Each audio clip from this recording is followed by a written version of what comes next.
pour la même intensité de travail, on a doublé notre rentabilité.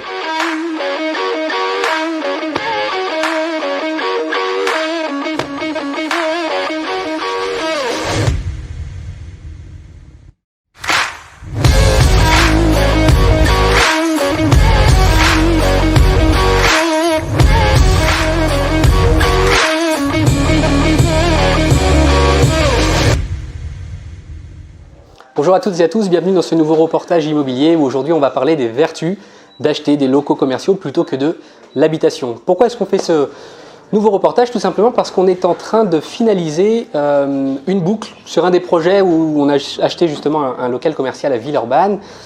Et puis du coup c'était une grande première pour nous et durant tout l'itinéraire on a réalisé qu'il y avait énormément d'avantages. Donc on voulait vous les communiquer pour que vous puissiez aussi en profiter parce que finalement avec de l'effort identique, vous allez pouvoir avoir une meilleure rentabilité, plus de sérénité, etc.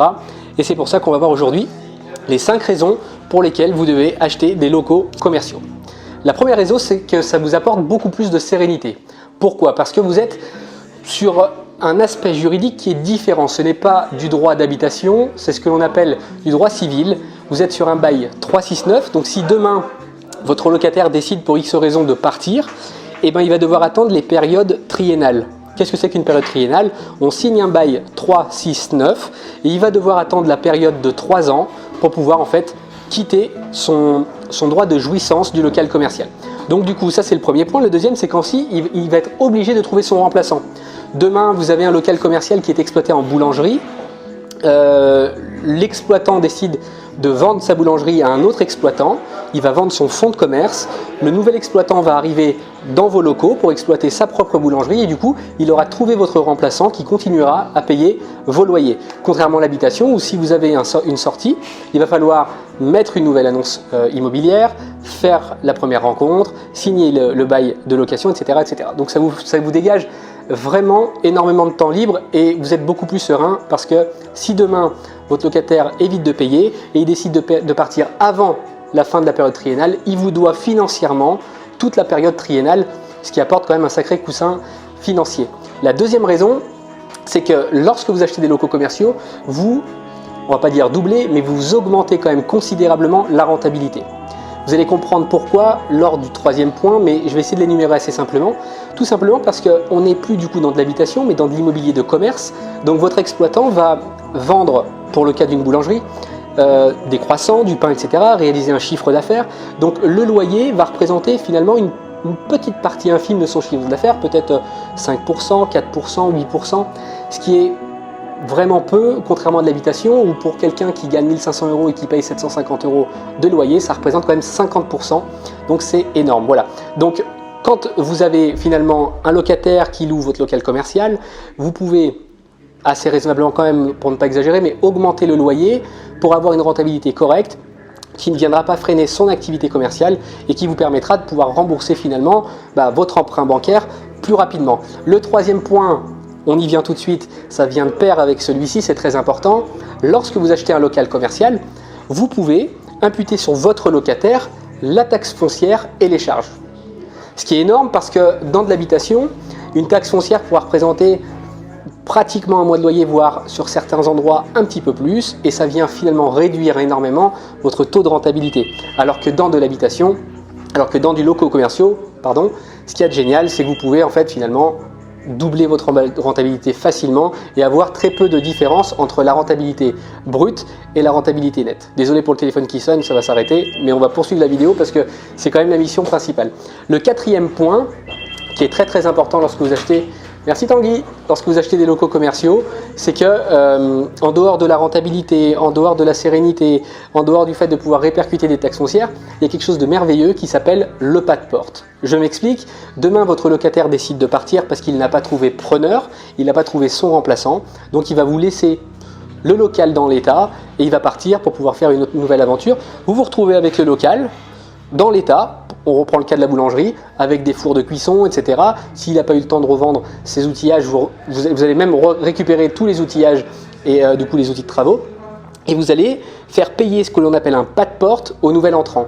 Vous allez le mettre sur le Bon Coin par exemple ou sur d'autres sites d'annonces immobilières. Une personne souhaite récupérer le local pour continuer à exploiter une boulangerie, vous pouvez faire payer 20 000, 30 000, 40 000 euros pour pouvoir avoir accès au local qui précédemment était une boulangerie. Les gens qui venaient acheter leur pain connaissent le trajet, donc vous allez pouvoir vendre, en fait, c'est un faux fonds de commerce, parce que c'est plus vous qui avez la jouissance du fonds de commerce, mais le pas de porte, ça vient en gros être une espèce de fonds de commerce abstrait que le nouvel exploitant va venir vous payer directement. Et cet argent, ces 30, 40, 20 000, peu importe, viennent finalement en revenu locatif. Donc vous allez pouvoir faire même du remboursement anticipé de votre prêt, et c'est considérable parce que si vous aviez par exemple 1 000 euros de loyer par mois, vous allez pouvoir avoir donc vos 12 000 euros annuels plus 40, 50 000 euros de revenus annuels, ce qui vient du coup exploser votre rentabilité. C'est un point à ne pas négliger. Le 5e point et le dernier point, c'est aussi très intéressant, c'est ce qui s'appelle la dépréciation. Alors qu'est-ce que c'est la dépréciation ou la déspécialisation? Il y a deux termes. C'est de pouvoir en fait faire payer au nouvel entrant des frais qui viennent se rajouter juste parce qu'il décide d'avoir une nouvelle exploitation différente de l'activité de base. Pour notre cas, nous on était sur de la boulangerie, on va rester sur de la boulangerie. L'exploitant décide de vendre à quelqu'un qui veut ouvrir un magasin de vêtements parce qu'il ne trouvait pas de repreneur pour sa boulangerie. Vous ne vous y opposez pas, vous acceptez si la copropriété vous donne le droit de le faire. Par contre, vous demandez au repreneur un droit de déspécialisation parce qu'il décide de changer d'activité. Et ça peut, pareil, varier de plusieurs milliers d'euros à plusieurs dizaines de milliers d'euros qui viennent encore se rajouter à votre exploitation, à vos revenus locatifs. Et ça permet encore une fois d'avoir une nouvelle corde à son arc pour vraiment doper la rentabilité grâce aux locaux commerciaux. Donc là, on a mis on a surligné les éléments qui sont finalement des vraies vertus d'acheter des locaux commerciaux. Pour nous, durant toute cette aventure-là, on a réalisé finalement qu'il y avait une petite contrainte. Et on voulait quand même vous la communiquer parce que souvent dans les vidéos, on parle que des avantages et rarement des inconvénients. Cette contrainte-là, contrairement dans les locaux de commerce, contrairement à l'habitation, lorsque vous cherchez un locataire, ça prend un petit peu plus de temps. Pourquoi? Parce qu'on ne vient pas s'y loger, on vient y faire une activité commerciale. Donc les gens qui vont prendre votre local vont devoir faire un bilan, va devoir faire des comptes de résultats prévisionnels pour savoir dans quoi ils se lancent. Ils vont devoir mettre une enseigne extérieure. Tout ça, ça demande du coup du temps. Donc ça demande des décisions et parfois vous avez ce qu'on appelle des ascenseurs émotifs où les gens vraiment arrivent à s'y projeter, ils commencent à se lancer, ils vous disent on est vraiment prêt et puis finalement des fois ça tombe à l'eau. Donc ça prend plus de temps. Donc le conseil que j'ai à vous donner pour pouvoir pallier à ça, c'est que dès que vous avez quelqu'un qui semble intéressé, automatiquement contactez votre avocat, lui dire que vous avez trouvé votre locataire, communiquer les informations du locataire, votre avocat prend le relais, il travaille pour vous, il va appeler votre futur locataire pour lui dire il faut prendre un rendez-vous pour signer votre nouveau bail commercial 369. Dès lors que c'est signé, c'est acté, c'est bouclé, c'est un mariage de 9 ans. Voilà.